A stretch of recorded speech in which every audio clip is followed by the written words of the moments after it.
R.D. Sharma class 11 chapter straight line exercise 23.10। तो 1 2 3 मैं complete करवा दिया हूँ।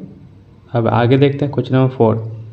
क्वेश्चन 4 में क्या रहे हैं कि find the equation of median of A triangle. Suppose मैं मान लिया कि ये ट्राइंगल ABC और तीनों साइड का इक्वेशन दिए हुए हैं, तो आपको मीडियन का इक्वेशन निकालना है। तो एक ट्राइंगल में कितने मीडियन होंगे? 3। तो तीनों मीडियन का इक्वेशन निकालना है। Simple, clear. कैसे करेंगे मीडियन निकालने के लिए? तो सपोज देखिए ना क्या करना हूँ मैं। एक ट्राइंगल है ABC, 3 इक्वेशन दिए हुए हैं। तो क्वेश्चन नंबर 3 में बताया, क्वेश्चन 2 में भी करवाया, 2 लाइन है तो उसका पॉइंट ऑफ इंटरसेक्शन निकल जाएंगे। वो आप खुद से करिए।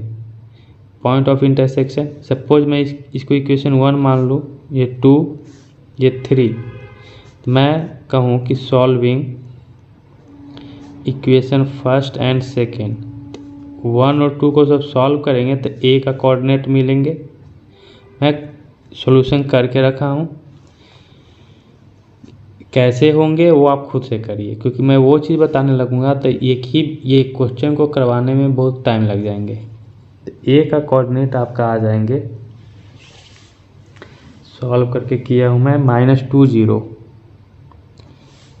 1 और 3 को सॉल्व करेंगे, सॉल्विंग फर्स्ट एंड थर्ड, तो B का कोऑर्डिनेट मिलेगा।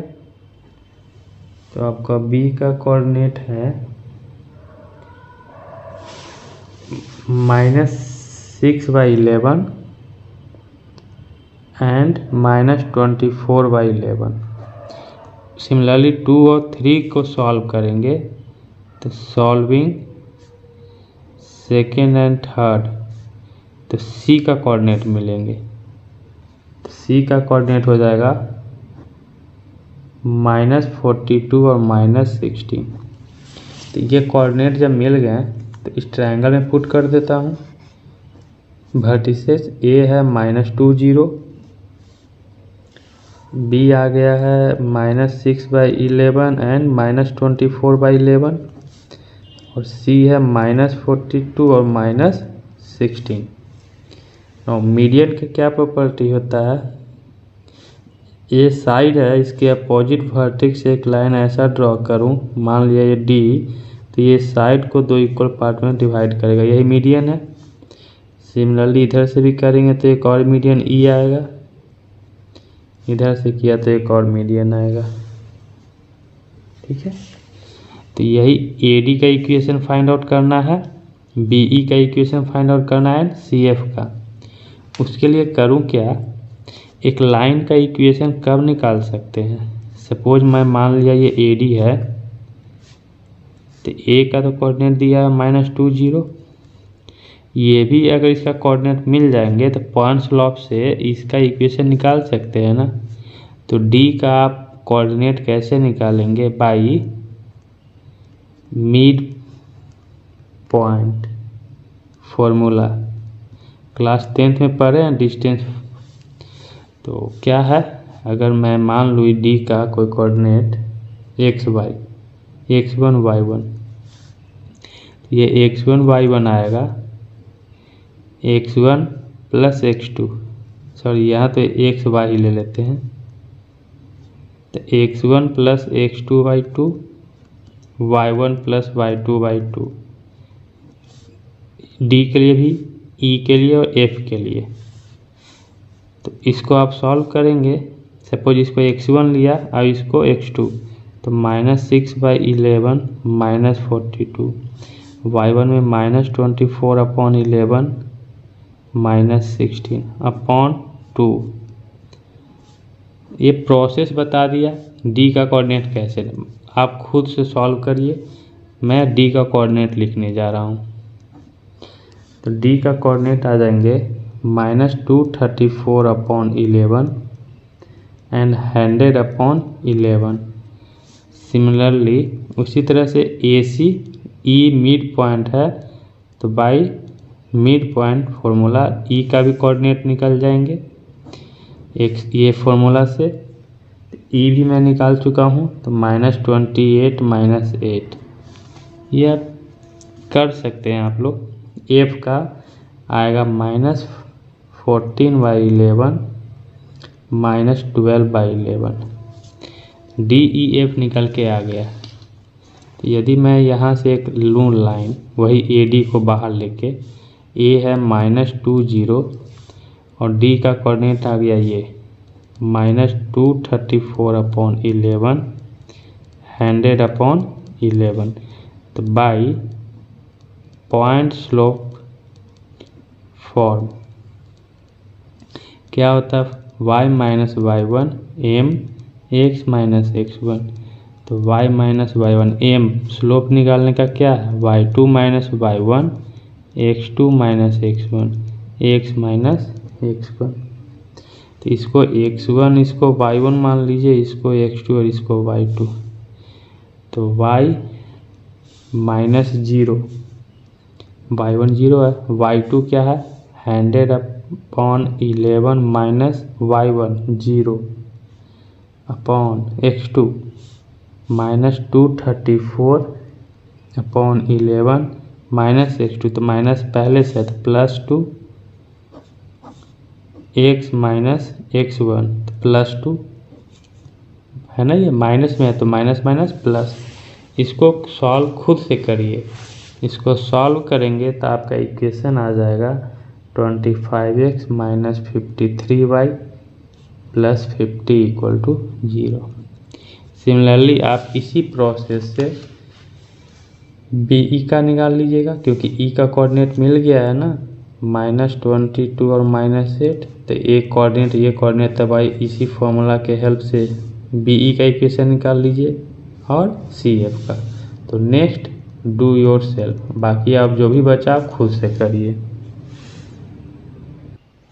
क्वेश्चन 5 में है एक ट्रायंगल का 3 साइड का इक्वेशन दिए हुए हैं, तो आपको प्रूफ करना है कि वो जो ट्रायंगल होंगे इक्विलेटरल ट्रायंगल।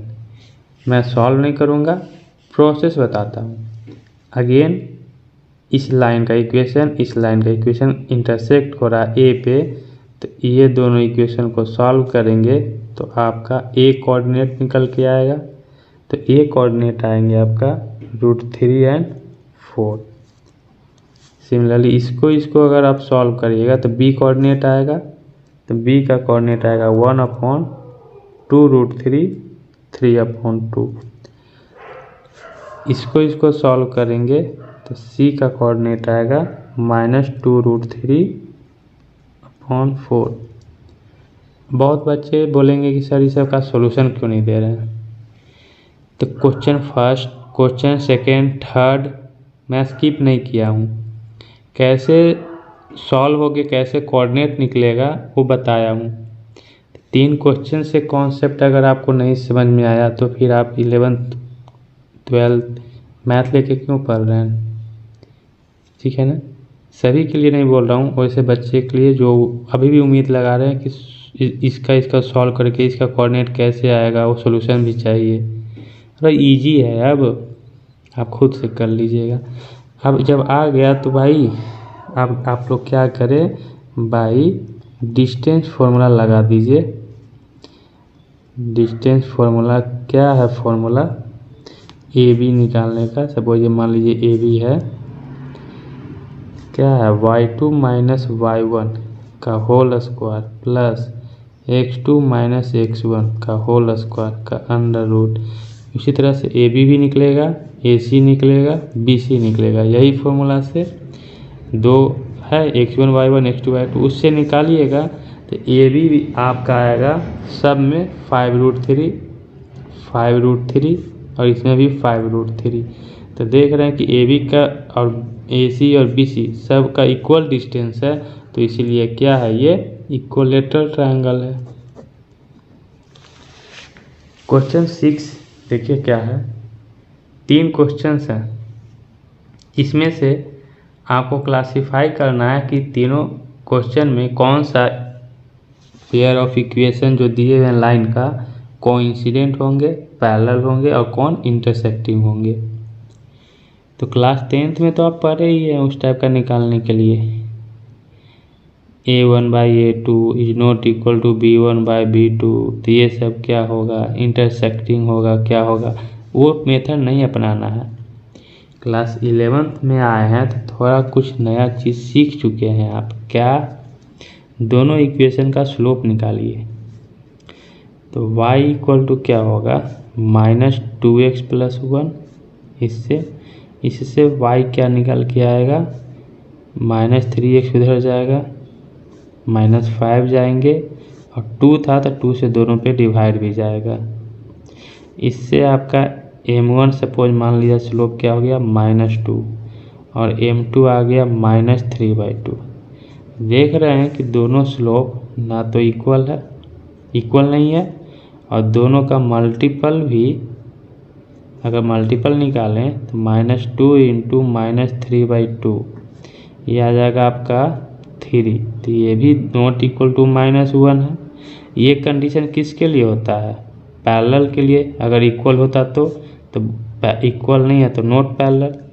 अगर इक्वल टू -1 आ जाता तो बोलते परपेंडिकुलर, तो ये भी नॉट परपेंडिकुलर भी है। तो ना पैरेलल है ना परपेंडिकुलर है, तो दे मस्ट भी, दोनों लाइन क्या होगा, इंटरसेक्टिंग लाइन होगा। सिमिलरली क्वेश्चन फर्स्ट हो गया, क्वेश्चन सेकेंड, थर्ड, फोर्थ अब आप खुद से कर सकते हैं।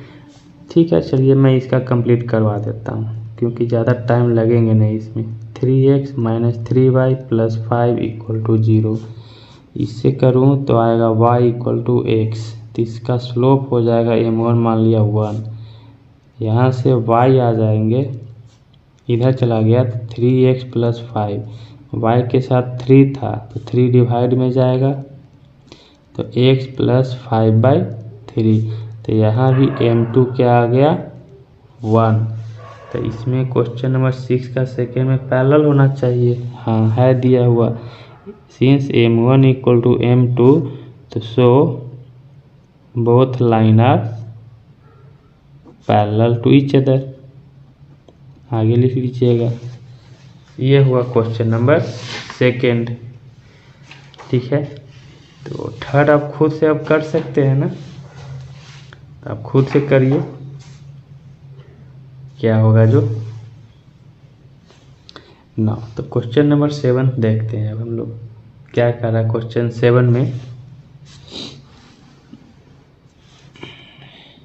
सेकेंड हो गया ना, क्वेश्चन नंबर थर्ड आप खुद से कर लीजिए, डू योर सेल्फ। 6 का क्वेश्चन 7 में है कि find the equation of the line, एक लाइन का इक्वेशन फाइंड आउट करना है ज्वाइनिंग द पॉइंट 3, 5। चलिए मैं जैसा बोल रहा हूँ वैसे कर रहा हूँ। एक लाइन है जो सपोज मान लीजिए कि वो 3 और 5 से वो पास कर रहा है, और वो लाइन दूसरे पॉइंट पे से भी गुजर रहा है। कह रहा joining the point of intersection of the two line. Suppose मान लीजिए कि एक लाइन ये है और एक ये लाइन है, तो इसका पॉइंट ऑफ इंटरसेक्शन होगा, तो ये पॉइंट और ये पॉइंट कैसे आया, ये दोनों लाइन के इंटरसेक्टिंग पॉइंट के दोनों को ज्वाइन करके जो लाइन बना, इसका आपका इक्वेशन फाइंड आउट करना है। लाइन का इक्वेशन दिया हुआ है वो मैं लिख देता हूँ क्वेश्चन नंबर 7 में। सपोज मान लीजिए 4x + y - 1 = 0 है, और ये दिया हुआ है 7x - 3y - 35 = 0। करेंगे कैसे वो मैं फर्स्ट बताता हूँ। ये लाइन का इक्वेशन दिया, इस लाइन का इक्वेशन, दोनों को सॉल्व करेंगे तो ये सपोज मान लीजिए पॉइंट P का कोऑर्डिनेट निकल के आएंगे। जब पॉइंट P का कोऑर्डिनेट निकल जाएगा तो एक लाइन का इक्वेशन अब नहीं निकल जाएगा जो दो पॉइंट से पास हो रहा है पॉइंट स्लो फॉर्म से। अभी इसके पहले करवाया मैं पॉइंट स्लो फॉर्म से, प्रोसेस वही है। तो जब ये दोनों को आप सॉल्व करेंगे तो ये P का जो कोऑर्डिनेट आएगा 2 और -7, तो अब इसको मान लेते हैं सपोज कोई पॉइंट A। तो अब A और P ए है 3 5 और बी है 2 - 7। तो बाई स्लोप इंटरसेप्ट फॉर्म से तो इस लाइन का इक्वेशन निकल के आएंगे y - y1 m, तो m के लिए y2 - y1 x2 - x1 और x - x1। इसको x1 मान लीजिए y1, x2 y2, तो y - 5 y2 -7 - 5 2 - 3 x - 3। इसको सॉल्व खुद से करिए, आपका आंसर जो आएगा 12x - y - 31 = 0। अब आप चाह रहे हैं कि ये दोनों को सॉल्व करने पे ये कैसे आया, तो चलिए वो भी बता देता हूँ। 4x + y = 1, -1 को ट्रांसफ़र कर दीजिए। 7x - 3y = 35। इसको 3 से मल्टीप्लाई किया तो 12x + 3y = 3। ऐड करेंगे कैंसिल, ये 19x और ये 38, तो x क्या आ जाएगा 2। तो इसमें x का वैल्यू 2 पुट करिए तो y का वैल्यू आ जाएगा -7। क्वेश्चन नंबर 7 कंप्लीट हुए, नोट कर लीजिए। क्वेश्चन 8 क्या है, find the equation of the line passing through the point of intersection of the line. कहने होता कि दो लाइन है कि ये ले लिया, सपोज कि ये ले लिया, ये दोनों लाइन का इक्वेशन दिए हुए हैं। तो मैं लिख लेता हूँ 4x - 7y - 3 = 0 और इसका दिया हुआ है 2x - 3y + 1 = 0। तो उस लाइन का इक्वेशन निकालना है जो ये दोनों लाइन का इक्वेशन का जो पॉइंट ऑफ इंटरसेक्शन है उसके थ्रू क्या हो रहा है, वो पास कर रहा है और वो जो लाइन है इक्वल इंटरसेप्ट बना रहा है। तो सपोज मैं मान लेता हूँ कि ये लाइन ऐसे पास हो रहे हैं, तो कोऑर्डिनेट एक्सिस पे इक्वल इंटरसेप्ट बना रहा है। तो कोऑर्डिनेट एक्सिस भी बना लेता हूँ, ये x y। क्लियर यहाँ तक? तो इक्वल इंटरसेप्ट बना रहा है। तो सपोज मैं मान लीजिए कि x एक्सिस को a पे इंटरसेक्ट कर रहा है, y को भी a पे ही। तो बाई, तो इसका इक्वेशन कैसे निकालें, मैं क्या करने जा रहा हूँ, जब इंटरसेप्ट दिया हुआ है तो बाई इंटरसेप्ट फॉर्म से इस लाइन का इक्वेशन क्या होगा, इंटरसेप्ट फॉर्म से x/a + y/b होता है, लेकिन b भी तो a ही है, दोनों इंटरसेप्ट तो इक्वल ही है। चलिए इसका इक्वेशन तो निकल गया, इसको सिंप्लीफाई करूं तो x + y = a। अब यदि a का वैल्यू निकाल लूं तो मुझे लाइन का इक्वेशन पता चल जाएंगे। तो उसके लिए क्या करें, तो जब ये दिया हुआ है ना तो इसका पॉइंट ऑफ इंटरसेक्शन निकालते हैं। मैं मान लेता हूँ सपोज ये पॉइंट P है, दोनों को सॉल्व करेंगे। सॉल्व करने के लिए मैं यहाँ नहीं बताऊँगा, बहुत बार करवा चुका हूँ। दोनों को सॉल्व करिए, या तो elimination method, substitution method, cross multiplication method, जैसे इच्छा हो सॉल्व करिएगा। तो आपको P का जो वैल्यू आएगा -8 - 5। तो सिंस जब जान रहे हैं कि इस लाइन का इक्वेशन ये है और उसी लाइन पे पॉइंट P लाई कर रहा है, तो मैं बोलूँगा since point P lie on equation कौन सा, x + y = a, so it must satisfied the equation. जब इस इक्वेशन को सेटिस्फाई करेगा, सेटिस्फाई करवाते हैं, देखते हैं उससे क्या मिलता है। क्या दिया हुआ, x + y = a, x के लिए -8, y के लिए -5, तो a का वैल्यू आपका आ जाएगा -13। तो ये पता चल गया ना, तो इससे आपको निकल के आ जाएगा x + y = -13। इसी को अरेंज कर दीजिए तो ये आपका रिक्वायर्ड इक्वेशन आ गया, सिंपल था। चलिए आगे देखते हैं क्वेश्चन नंबर 9 में कह क्या रहे हैं, तो ध्यान से देखते हैं। Show that the area of triangle form by the line. तो अगेन वही दिया हुआ है, एक ट्रायंगल दिए हुए हैं और तीनों साइड, एक ट्रायंगल में तीन साइड होंगे, वो तीनों साइड का इक्वेशन दिया हुआ है। वो इक्वेशन लिख लेता हूँ, y equal to m1x, y equal to m2x and y equal to c। तो अब करना क्या है, इसका एरिया जो दिया हुआ है, ये दिया हुआ है c²/4√33 प्लस √11। यही क्या करना है आपको, शो करना है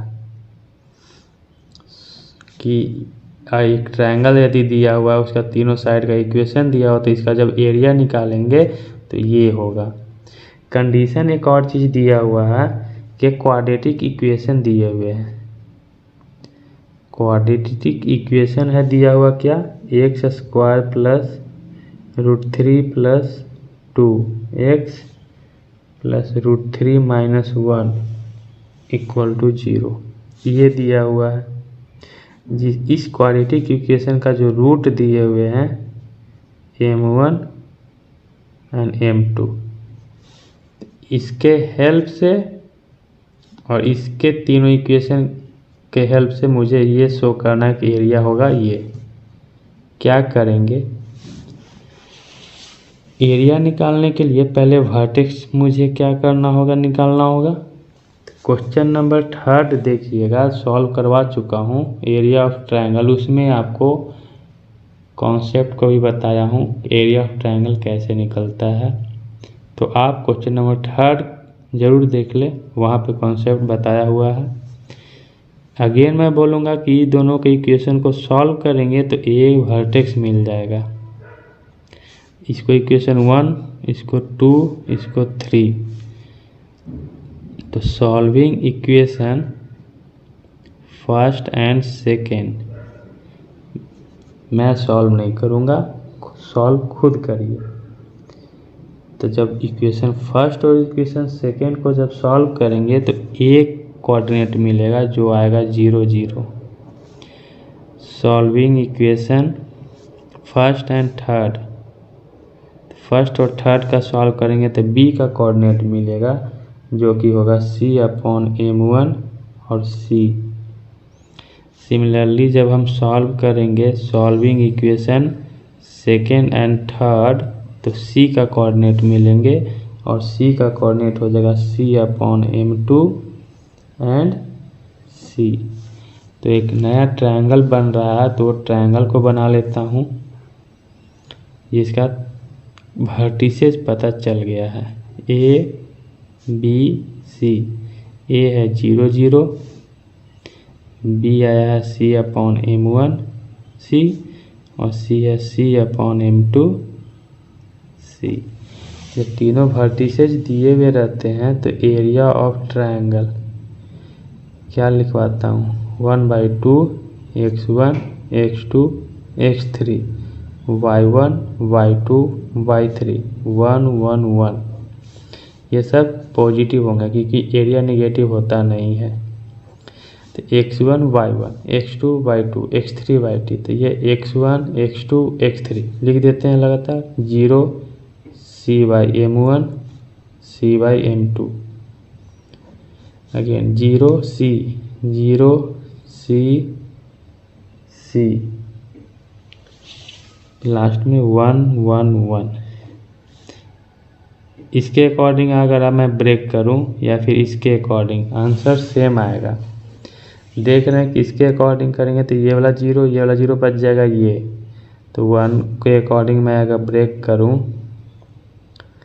तो 1, तो इसका कॉलम इसका रो नहीं लेंगे, ये चारों बच जाएंगे।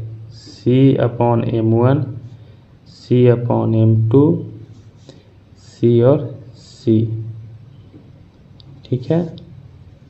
तो 1/2 इसको मल्टीप्लाई किया तो c² m1 इसको करेंगे तो माइनस के साथ, क्योंकि रूल होता है इधर से जाएंगे तो प्लस और इधर से जाएंगे तो माइनस, सी स्क्वायर अपॉन m2।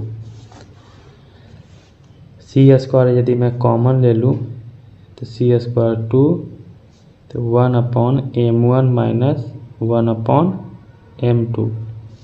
तो इसको भी अगर सॉल्व करूँ तो सी स्क्वायर अपॉन 2, एलसीएम लेंगे तो m2 minus m1 upon m1 into m2।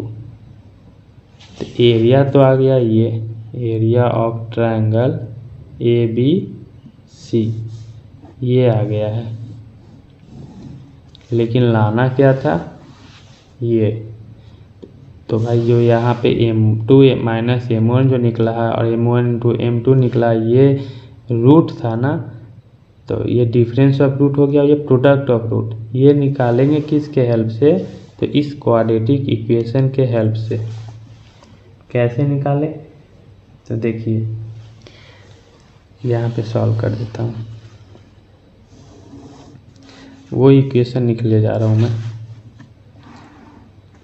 क्या था equation, x square plus x से मल्टीप्लाई कर दो या फिर रहने देता हूँ, √3 plus 2x plus √3 minus 1 equal to 0। Class 10th में पढ़े होंगे, जब क्वाड्रेटिक इक्वेशन दिया हुआ है तो सम ऑफ रूट है क्या, m1 और m2। वहाँ क्लास 10th में अल्फ़ा बीटा लेते थे, ये क्या होता था माइनस c अपॉन a, मतलब कहने का मतलब coefficient of x minus divided by coefficient of x square.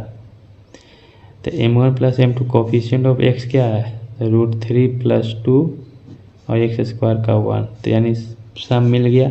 Product का अगर बात करें तो वो होता था क्या, अच्छा ये माइनस c नहीं, माइनस b अपॉन a, इसलिए तो ये लिया मैं, तो ये निगेटिव के साथ आएगा, थोड़ा मिस्टेक हो गया, ठीक है। ये होता है c upon a, coefficient of c क्या है, नहीं constant term divided by coefficient of x square. तो कांस्टेंट टर्म क्या है, √3 माइनस 1 डिवाइडेड बाय 1। जब ये निकल गया तो प्रोडक्ट तो पता चल गया, जो कि यहाँ वैल्यू पुट कर देंगे हम लोग। लेकिन डिफरेंस कैसे निकालें, तो डिफरेंस निकालना है मुझे m2 माइनस m1। तो उसका निकलेगा ऐसे, देखिए m2 माइनस m1, मैं इसको क्या करता हूँ स्क्वायर निकालूँ, तो m2 का स्क्वायर प्लस m1 का स्क्वायर माइनस 2m1 m2। इसमें मैं क्या करता हूँ, इसी को पहले ऐड कर देते हैं और एक और सब्ट्रैक्ट कर देते हैं। ये और ये मिल के बनाएंगे m1 प्लस m2 का होल स्क्वायर, और ये मिल के बनाएगा -4m1 m2। तो m1 और m2 निकल के आया था माइनस के साथ, तो स्क्वायर करेंगे तो ये नेगेटिव प्लस हो जाएंगे। तो √3 प्लस 2 का होल स्क्वायर -4, प्रोडक्ट क्या आया था, तो √3 माइनस 1।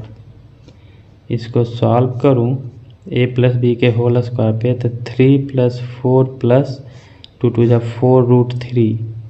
इसको इससे मल्टीप्लाई करूं दोनों में, तो -4√3 प्लस 4, ये और ये कैंसिल, तो आ गया 4 4 8 11 आ जाएगा। तो यह आया 11, क्या m2 माइनस m1, स्क्वायर है तो ये अंडर रूट में हो जाएंगे। तो डिफरेंस भी पता चल गया और प्रोडक्ट भी पता चल गया। तो यहाँ वैल्यू पुट करते हैं, तो c स्क्वायर अपॉन 2, डिफरेंस अभी लाया मैं √11, प्रोडक्ट है √3 माइनस 1।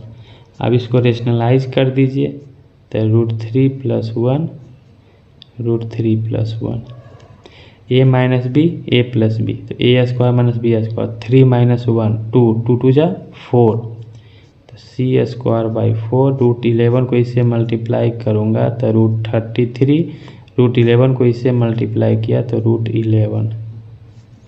आंसर आ गए आपके।